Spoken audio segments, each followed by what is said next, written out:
Hi, and welcome to this episode of Great Minds Print Alike, where I get to ask the great minds in our business everything you've always wanted to know about print. Today we welcome Chris Molloy, our Sales Director here at Precision Proco, and we're going to talk about all the reasons why today's marketing teams should fall back in love with print. Welcome, Chris. Hi, Helen. You okay? Yeah, I'm fine, thanks. So I'm going to cut straight to the chase on this one. Do you think today's marketing teams have fallen out of love with print? Yeah, I think from in my experience working with direct clients, I've found that some definitely have fallen out of love with print. I think a lot of the knowledge has gone out the marketing mix because digital has become so popular.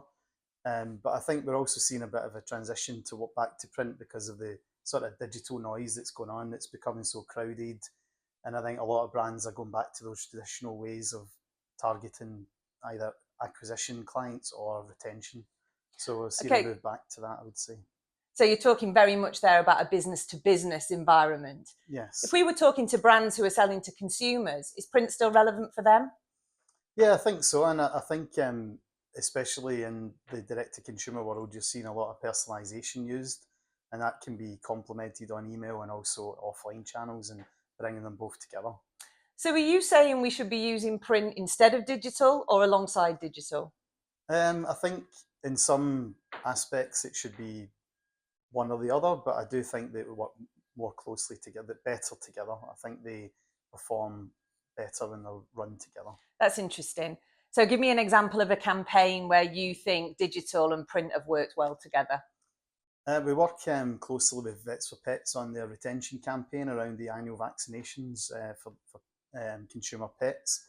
And one of the things that they put in place was adding in both email initially, then you have DM about 28 days before the renewal of the vaccination. Then they also incorporated SMS and then more print, and that achieved a 70% uptake in retention for the Vets for Pets brand. That's a fantastic result, and one that I don't often hear marketers talk about when they're only using digital on its own. Yeah, I agree.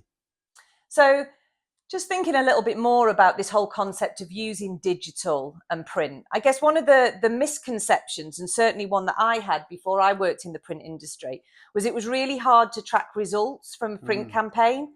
Do you think that's true?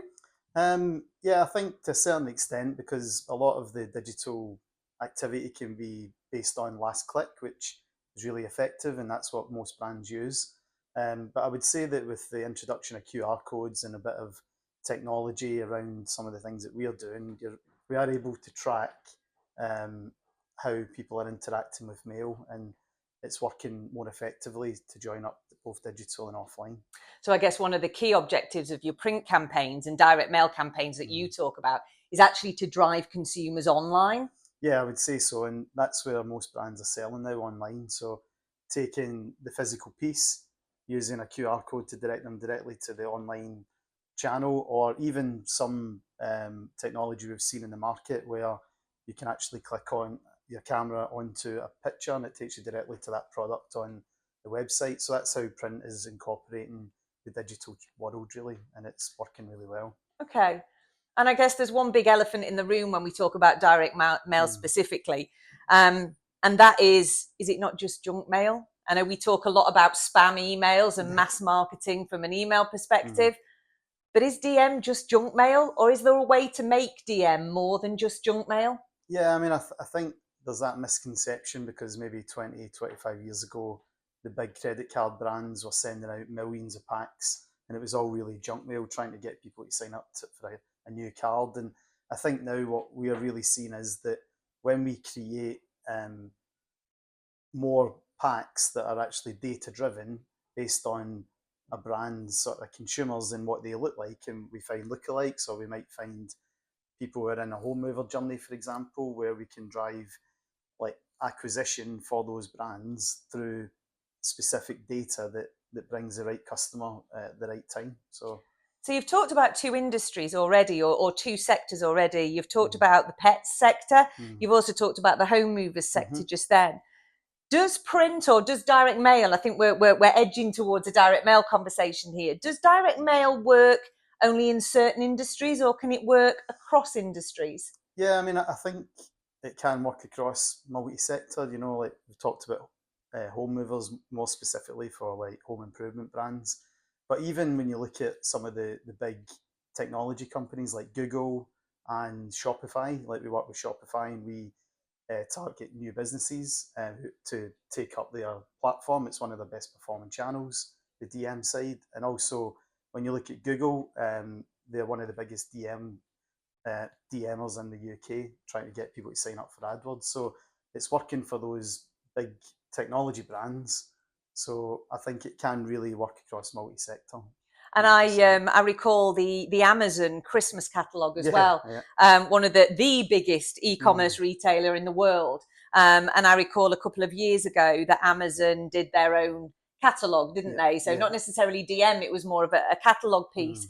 And what I found particularly interesting about that that particular item, document, and the same with Argos. Argos did similar. They were able to use that link from direct mail, from print to e-commerce, to keep the actual document up to date as well. So they didn't necessarily show the price of the product. You only got to see the product when, I think it was in the Argos product, the Argos catalogue, where you hovered over it and used an app and it took you to the relevant page on their site. And that's where print can get really, really clever now. Some of the technology that's available to us now actually is really, really moving print to another place. Yeah, I totally agree. And I think with that sort of technology, bringing it into the mix, it makes it work so well.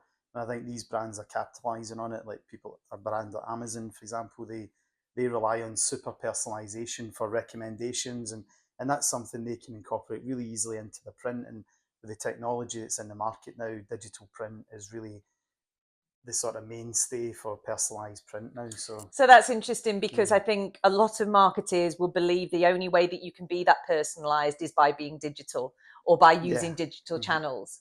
Yeah, I totally agree. So I think that's what us as a business, and we are trying to be thought leaders in the way that we go about things, and we talk around how they both work so well together. And I think as well, you've got that difference between retention and acquisition. Probably retention is a good way to use personalization across both online and offline. More the acquisition side, maybe the personalization is not as high as what it would be in retention, but it shows that both can work in different ways. And more brands are getting more and more data on their consumers, and that's helping them with that sort of gone are the days where a marketer's job was just to look at the creative. Exactly. More and more so as a marketer myself, I know we're looking at data. I spend a lot of the time with my head in a spreadsheet trying to understand what's happening, what buyer journeys we're looking at, where people are in that buyer journey, and trying to talk to them at the right time with the right messages, which is basically what marketing is all about. Yeah, totally agree. Okay, just moving away from DM for a while, because I know it's something that here at Precision Proco we do a lot of. I'd like to think we're pretty good at. But there are other types of print marketing as well, aren't there? For example, some of the work we've done in terms of our large format work. So retail marketing, for example. Yeah, I mean, I think we're now seeing in store, the experience in store needs to be immersive. It needs to keep people interested when they're in store, and we're seeing a lot of technology, even QR codes being used on in-store POS, so that the customer can check that exact product on the phone, and then they can talk directly to the salesperson within the store about that product, and they get more information more readily available, which is helping brands to sell quicker and be more on the spot with clients.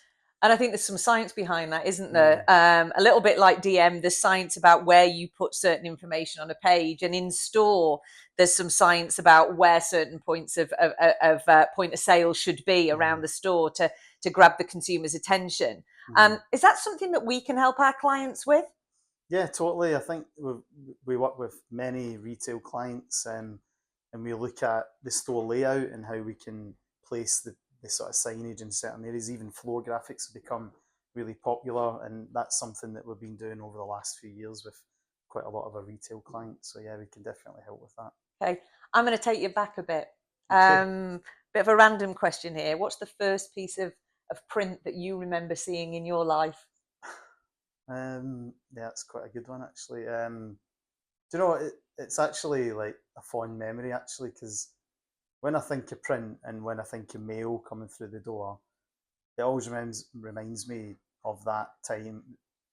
One of my aunties sent me a birthday card, and in that card there was like £10, and for me at that time that was like a lot of money. So it just always takes me back to that sort of piece of mail, and it was a simple white envelope with a handwritten, my name handwritten with the address, with a postage stamp. And now even when I get bills that come through the door and it's in a white envelope, I still get a little bit excited. That's even for the bills. Yeah, that's it. Yeah. And now you're supposed to hate those things, but that for some reason I still get that sort of feeling, and I've still got that emotional attachment to mail, and that's probably one of the reasons why I work so heavily in that industry. So okay, so, yeah. I think I can't remember my the first piece of mail I ever received. It was probably a complaint letter from the school, but I do remember one of my favourite campaigns, and I think it's not necessarily direct mail, but it's one of the things that really made me realise the power of print. And I think most of our listeners will remember this campaign as well. And it was, of course, the Coca-Cola campaign, the personalised bottles. And we took weeks and weeks and weeks to go around all the different supermarkets trying to find our names, and the names of our friends, and the names of, the names of our family members. And I think, as you absolutely rightly say there is something very special about personalisation, very special about the tangible nature of print that I guess we will never ever feel with digital.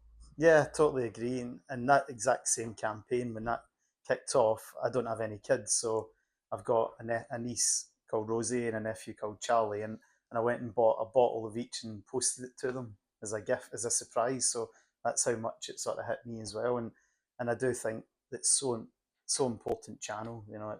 It's great. So, okay. Yeah. So thanks very much, Chris. It's been eye-opening. In some of our additional episodes coming soon, we have got an episode with Simon Ludlam, one of our account directors, and he's going to be talking about all the different formats of direct mail. Many of our listeners will be saying, well, surely direct mail is just letters stuffed into envelopes. Well, in our experience, it can be so much more than that. So look out for that episode. If there's any questions that you want to ask us as a team, please contact us, and we'll be happy to include them in another episode of Great Minds Print Alike.